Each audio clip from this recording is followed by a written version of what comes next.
Apollo வளாகத்தில் குவிந்துள்ள அதிமுக தொண்டர்கள் முதலமைச்சர் ஜெயலலிதா மீண்டு வருவார் என்று நம்பிக்கை தெரிவித்துள்ளனர். முதலமைச்சர் ஜெயலலிதாவிற்கு திடீரென மாரடைப்பு ஏற்பட்டதாக வந்த தகவலை அறிந்த அதிமுக தொண்டர்கள் அப்பல்லோ மருத்துவமனை வளாகத்தில் குவிந்தனர்.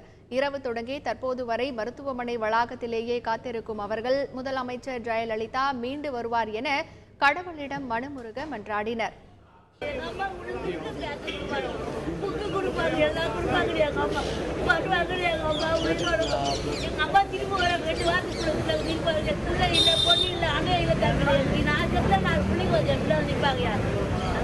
தமிழ்நாட்டு மக்கள் தவிர வேற யாரும் இல்லையா?